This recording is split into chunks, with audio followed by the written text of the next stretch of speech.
Perkenalkan, saya Dulisika Putri Setiadi, mahasiswi Universitas Pembangunan Jaya, Prodi Akuntansi Angkatan 2022.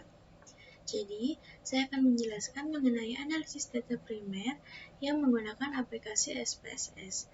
Sebelumnya, saya akan menjelaskan pengertian regresi linear berganda. Regresi linear berganda merupakan metode analisis statistik yang digunakan untuk memahami hubungan antara variabel dependen dengan dua atau lebih variabel independen. Tujuan utama dari regresi linear berganda untuk mengestimasi pengaruh masing-masing variabel independen terhadap variabel dependen dan untuk mengembangkan sebuah model yang dapat digunakan untuk prediksi atau pengambilan keputusan.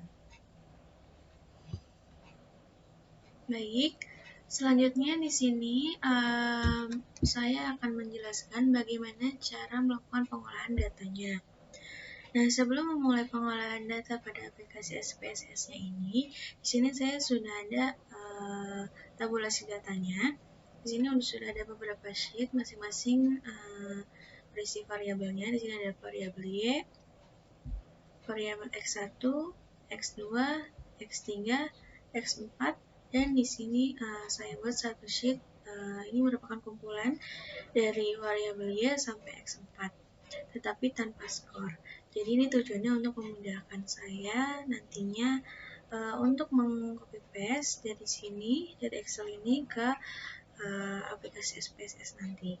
Oke, baik, masuk pada aplikasi SPSS-nya. Pada menu variabel view, di kolom name, ini kita isi indikatornya dari setiap masing-masing variabel, seperti LA1 sampai LA8, CI1 sampai CI8, dan seterusnya.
Jika sudah, kita ubah kolom desimal ini menjadi 0 semuanya.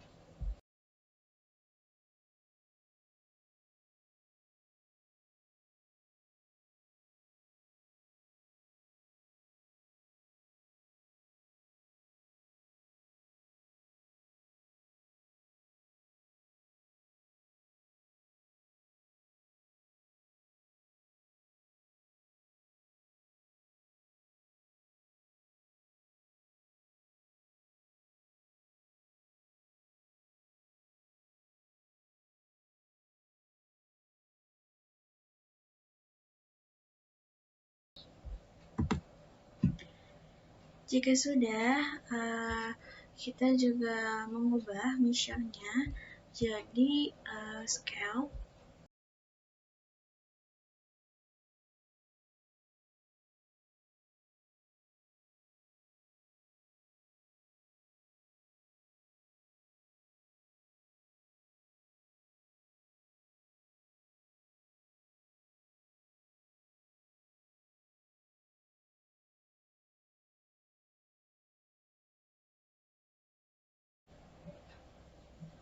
Baik, jika datanya sudah kita masukkan pada variabel view ini, kita lanjut masuk pada menu data view.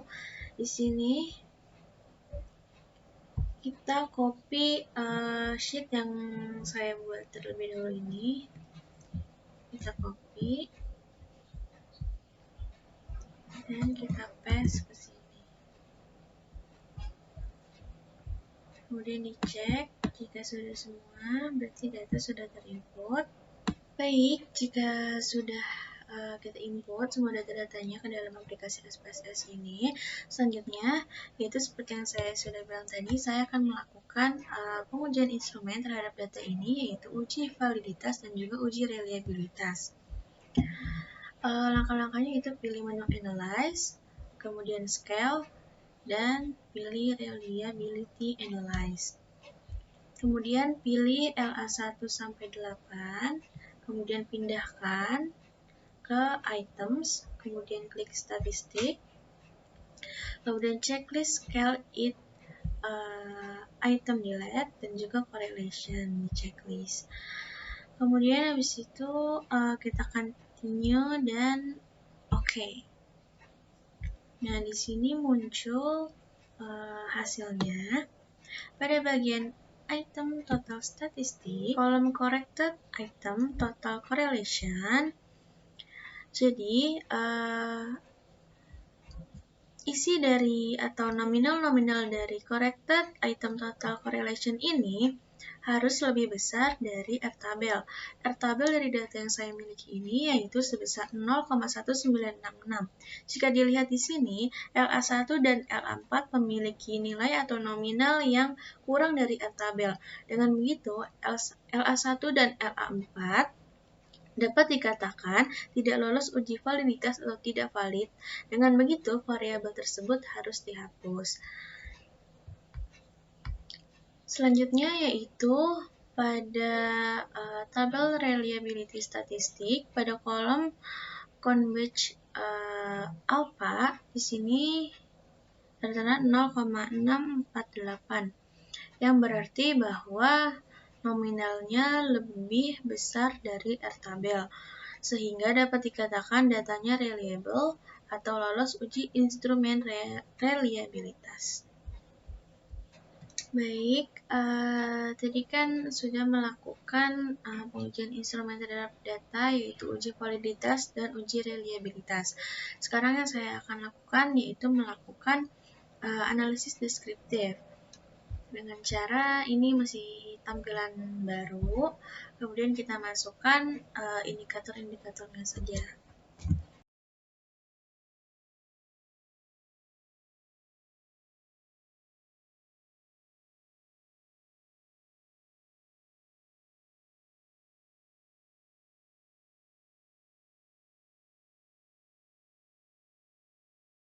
Kemudian jangan lupa untuk mengganti desimalnya 0 dan measure-nya scale. Kemudian lanjut pada menu data view. Di sini tampilannya seperti ini. Kita langsung copy paste saja dari data Excel-nya. Kita copy bagian skornya saja.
Nah, jika semua data-datanya sudah terisi, maka kita akan melakukan analisis deskriptifnya, yaitu dengan langkah-langkah pilih menu Analyze, kemudian Descriptive Statistik,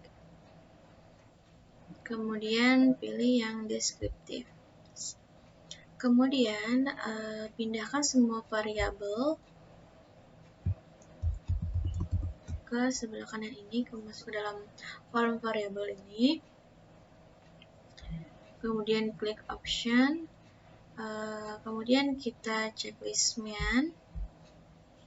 Kemudian std deviation. Kemudian minimum maksimum.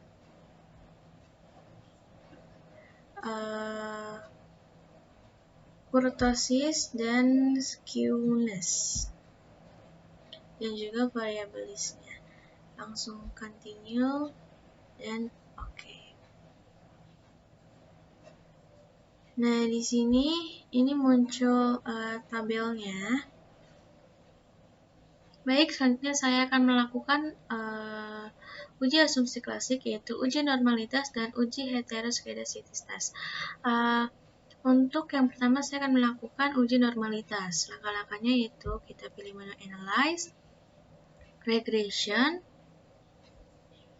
kemudian linear. Nah, di sini pada bagian dependennya kita masukkan yang LA. Kemudian sisanya kita masukkan pada independen. Kemudian kita klik plot. Kemudian yang Y1 ini kita isi yang Spreadsheet ini. Kemudian kalau yang X-nya yang ini spread. Jika sudah, kita checklist yang histogram sama normal probability plot. Kemudian kita klik continue dan oke, maka tertera hasilnya seperti ini. Jadi penjelasannya itu pada bagian histogram dikatakan normal karena kurvanya berbentuk seperti lonceng. Seperti ini. Kemudian pada bagian normal p-plot of regression standardized residual ini dikatakan lolos uji normalitas karena titik-titiknya ini tidak jauh dari garis diagonal yang terdapat pada grafik ini. Baik, selanjutnya saya akan melakukan pengujian heteroskedasisitas, yaitu dapat dilihat dari bagian scatter plot ini.